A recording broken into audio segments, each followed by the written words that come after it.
The temperature had dropped below -40 degrees, not the kind of cold that makes you uncomfortable. The kind that slows your thoughts. The kind that makes every movement feel heavier. The kind that kills you. Slowly. Silently. The forest stood completely still. No wind, no sound. Just an endless ocean of white stretching in every direction. Snow covering the ground, the trees, the rocks, erasing every line between sky and earth. In that world, everything looked the same. Everything felt empty, but it wasn't. A group of Soviet soldiers moved slowly through the snow, their boots sinking deep with every step. Each movement heavy, exhausting, draining what little energy they had left. Their uniforms weren't made for this kind of cold. Their fingers were already going numb, their weapons stiff from the freezing air. But none of that was what scared them the most. It was the silence. Because silence in war is never empty. It means something is waiting. They had been warned before entering this forest. Entire units had passed through here and never came back. Not defeated, not captured, just gone. Then suddenly, one of the soldiers collapses. No sound, no warning, just gone. The others freeze instantly, their hearts racing, their eyes scanning the trees, the snow, the horizon. Nothing. Then, a second shot. Another man falls. Panic spreads. They drop to the ground, shouting, firing blindly into the forest. But they are shooting at nothing. Because somewhere, hidden in plain sight, a man is watching them. Calm, still, breathing slowly, waiting. His name is Simo Häyhä.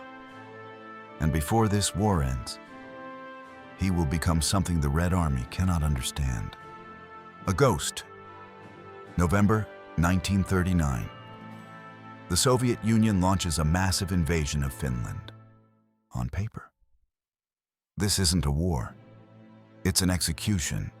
The Red Army brings overwhelming force. Hundreds of thousands of soldiers. Tanks, artillery, aircraft. Finland has almost nothing in comparison. Fewer men, fewer weapons.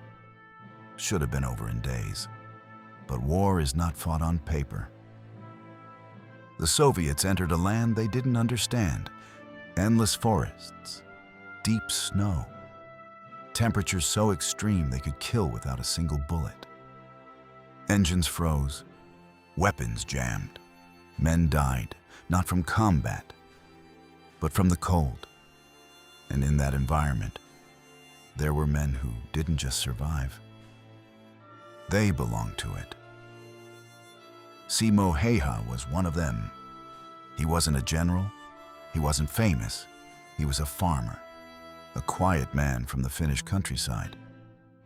But he had spent his entire life hunting, not just shooting, but waiting. Learning how to stay still for hours. Learning how to disappear. Hunting teaches patience, control, precision. One mistake, and the opportunity is gone. In war, one mistake, and you are gone. When Simo entered the battlefield, he didn't fight like the others. He adapted. He dressed entirely in white, blending perfectly into the snow. He prepared his position carefully, packing snow in front of his rifle to stabilize every shot. Every detail mattered, even his breath. In extreme cold, your breath becomes visible, a signal.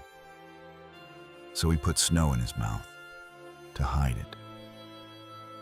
And then, the decision that made him different from almost every sniper.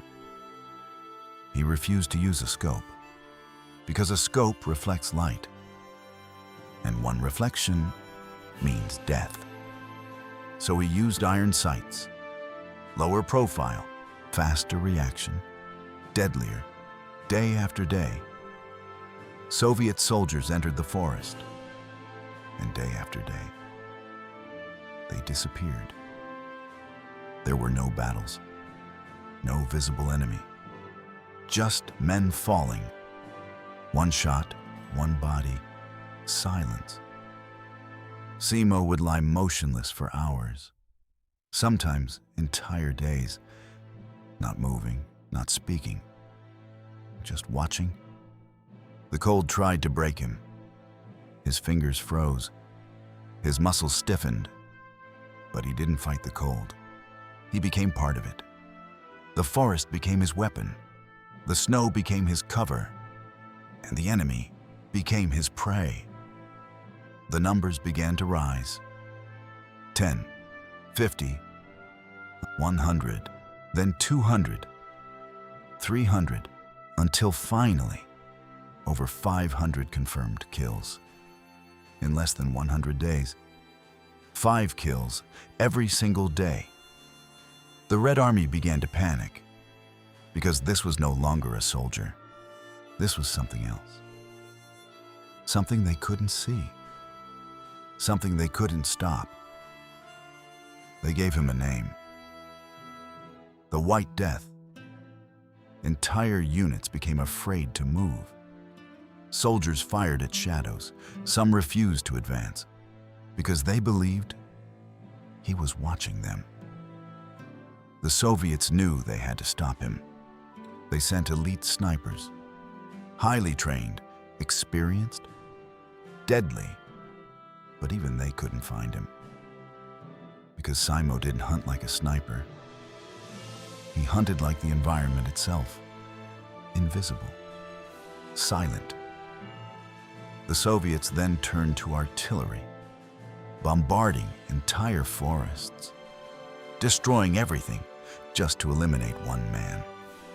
Trees shattered, snow exploded into the air, the ground itself shook. But when the smoke cleared, he was gone. Again and again and again, until one day, March 6th, 1940. A bullet finally finds him. A Soviet sniper hits him directly in the face. The impact is devastating. His jaw is shattered, half his face destroyed. He collapses into the snow. For the first time, the White Death is silent. He is evacuated, barely alive. For days, he drifts between life and death.